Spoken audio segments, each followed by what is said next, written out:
Woo.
Hey everyone, what's going on? Dr. Taylor, Aspire Chiropractic. Today I want to give you some, let's call it counterintuitive advice. And man, it's really simple. I want you to stop stretching. Stop stretching. But I've been told to stretch forever. You have. So here's why stretching. How about this? Stop stretching before you start moving. Stretch after you move, but stop stretching before you start moving. So, quick anatomy lesson. And here, I'll jump to the end. Why should you stop stretching before you start moving? Because it's hurting you moving. It's stopping you from moving better. It's not helping you if that's where you start. So, let's do some quick anatomy here, okay? If we've got our guy or girl, there's our person, legs, arm, smiley face. Let's look at the bicep. This is a muscle everyone knows. It's this one here. Goes right there, okay? Now, all skeletal muscles are going to be made up the same way. So if we've got our muscle here, this is a cross section of it. Skeletal muscles are what are called striated muscles. Striations are these lines in here. Now, each of these big muscles are made up by a whole bunch of little bundles of muscle fibers. Not even muscle fibers, just more muscles, right? So a big muscle is made up of smaller muscles. Now, if we take this thing here and we stretch it out, we're looking at the same thing. This muscle made up by a bundle of smaller groups of muscles. This is also made up by smaller groups of muscles. If we look at this thing here, then we start to get into the minutia of it, the microscopic kind of stuff. We get really down in there, and we got a bunch of these little fibers that are coming out, these little fascicles, okay? They come out like that. And all of these little guys here, or girls, are what pull. Now, keep this in mind. Muscles can only pull. Only. There's not a single muscle in your body anywhere that pushes, okay? Muscles only pull. So generally speaking, if we look at this thing here, let's get some other colors here. Let's go like this. It's set up like this, okay? We're getting really down into the microscopic nature of it. We got these little things here, and these little things here to grab onto, like that.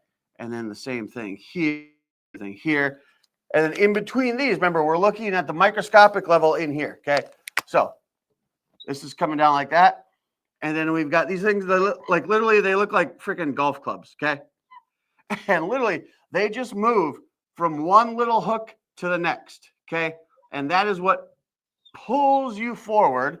That is what shortens the muscle. That's what causes the muscle to pull, is these little guys here going spot by spot by spot by spot by spot, shrinking this up so that way you've got a long, lengthened muscle. You know, we're looking at this guy here again. That becomes a short muscle. All right, that's what causes the thing to pull, is these little guys here just going forward and grabbing on little bit by little bit by little bit. But the thing is, there's thousands, if not millions, of this stuff going on at the exact same time to cause anything from the flexion of a finger to the flexion of a bicep, raising your shoulder. It's these little guys going on here. So what's that have to do with stretching? Let's take this back to the macroscopic view. Let's look at the big portion here. We're going to look at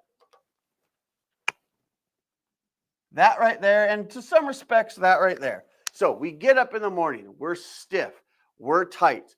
So if we go back to what we know here, all of these little fibers here have to work in unison to cause a muscle to pull, right? Not everything always works in unison. Perfect example, you have a dominant side and a non-dominant side. You have a more coordinated side and a less coordinated side. You've had to deal with people. People are like muscles. Not everybody pulls their weight. I digress. But we wake up, we're stiff, we're tight. All of those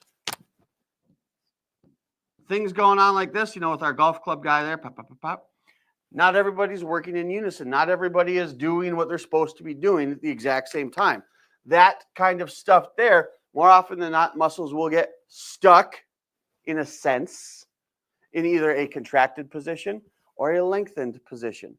And then the fibers around them, let's say this guy here, that one there, they're doing their job, but then this one here, it's not really picking up the pace yet. Same thing with that one there. So when we stretch and a muscle fiber is stuck, for lack of a better word, in a certain position, either contracted or relaxed or extended, all this other stuff just kind of picks up the pace. This one doesn't really follow along if all you're doing is just forcing it to lengthen, okay? Because that's all stretch is. It's forced lengthening.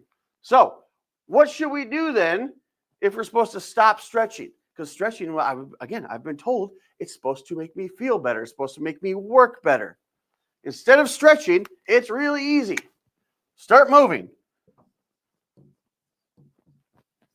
Just like that. Why should we start moving? Because what it does, repetitive movement, easy movement, gets all of these fibers starting to fire on the same page. Everyone starts to work together. So before your workout, before an activity, right after you get out of bed, just the general, like, I'm going to hang for 10 seconds and try and touch my toes. I can. I just don't want to get out of frame.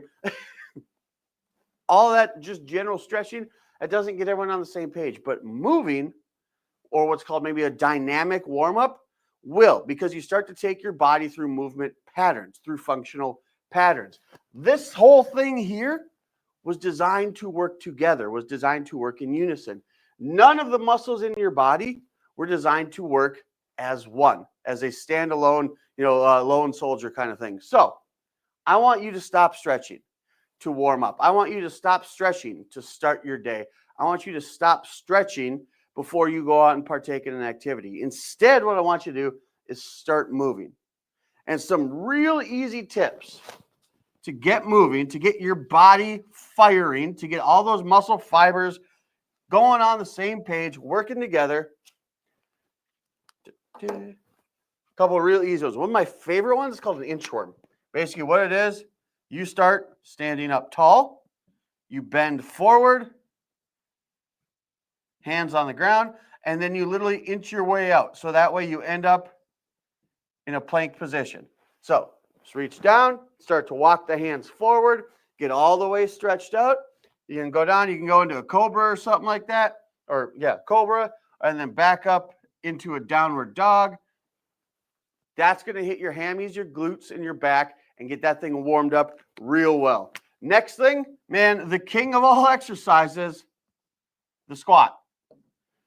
You get up in the morning and you do 10 squats as low as you can go. You don't have to go ass to grass, but just get the body moving. Get the thighs, the hips, the glutes warmed up and moving, and get all of these little fascicles contracting, relaxing, pulling, releasing on the same page. And then just good old. You ever see Michael Phelps when he was warming up for all of his different swim races? Just throw your shoulders around. Move those things around. Big arm circles forward, big arm circles backwards. That will get the shoulders and the upper back warmed up. We go to the inchworm. That gets the hammies, the glutes, and the low back. Squat, hit those legs. Do that kind of stuff first before you start doing these activities, instead of your regular old static stretching. This stuff should be reserved for the end of the workout, the end of the cool down. So it's counterintuitive. It's against what we've been told for God knows how long. But that's the great thing about science, is that it evolves. And the more we study it, the more we know about it, the better we can do ourselves. So if this sounds like something that, man, it sounds right. Well, it should sound right because it is right. But if you've got a problem with stretching, if you've got a problem with movement, because again, you got to remember all of these muscles, what are they doing? They're moving joints, they're moving bones. So if we've got an issue in those joints that's inhibiting our moving or stopping us from stretching like we want to do, if that's something that you need to be addressed, by all means, give us a call. Come on in, walk right through that door. We're ready to help you when you're ready to be your best. Naturally, right here at Aspire Chiropractic.